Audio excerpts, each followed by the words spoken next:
Hey YouTube, this is Enzi, and because I couldn't figure out how to make this video save specifically for my professor, I decided to do the video public for everyone to see. So this is my midterm for my constructive theology class, and basically what I'm going to do is a 7-part video to answer some questions. And so here we go. The first question is what experiences is formative of the way you think about yourself, the world, and matters of ultimate concern. Um, so this question, I first want to just state off that it assumes certain norms, and when I say certain norms, I mean that the way the question is framed and the way the way I would have traditionally answered the question, because it's about experiences that are formative, which means experiences that formed who I am, and I am a very complex person. We're all very complex. We all are uniquely the same, I like to say oftentimes, which means that everyone is unique and everyone have different experiences, which makes us all the same in that way. I have been playing around with this notion, and it's a Doctor Who notion, and when we get later in the metaphor that I'm using is Doctor Who, but it's that time can be rewritten, and that's an important notion, in particular when I think about things that are formative in the way that I think about myself, the world, and matters of ultimate concern. There are certain things that I was raised to believe were fixed. Gender is a fixed thing that you were either born male or female, and some folks were born with both male and female body parts, but for the most part, everyone's male or female, and there's no fluidity, there's no switching or changing, and that changed for me drastically, and that concept was no longer fixed. It changed, and so for me, though, that notion was very formative in the way I look at things. I look at the world as not so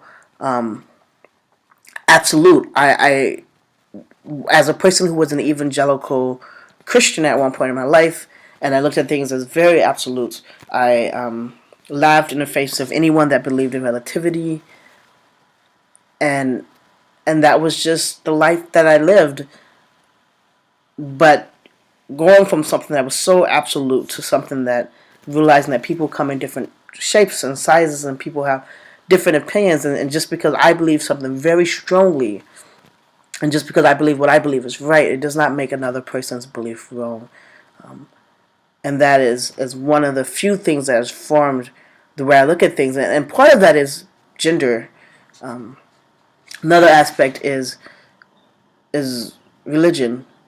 I was under the concept or the belief that, for example, people are born in a Christian society or a Jewish society or a Muslim society or a Hindu or whatever the religion is, and for the most part, people stay in the religion that they were born in, and that they were raised in, and that forms who they are.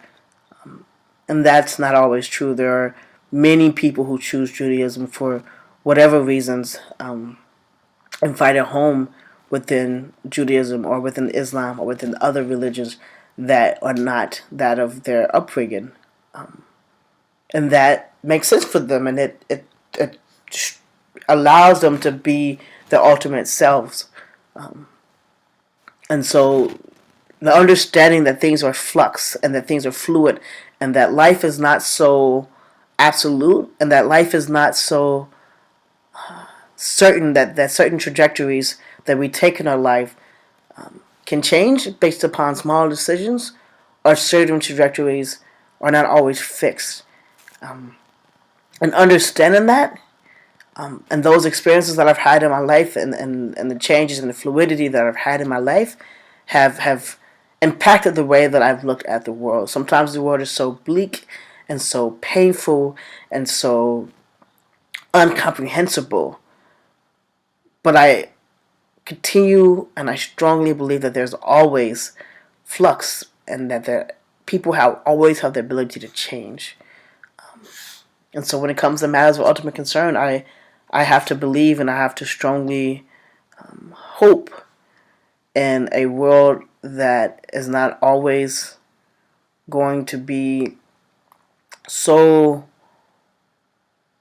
without hope. And part of that is because I've seen people change. I've seen things that are fixed change. Thank you.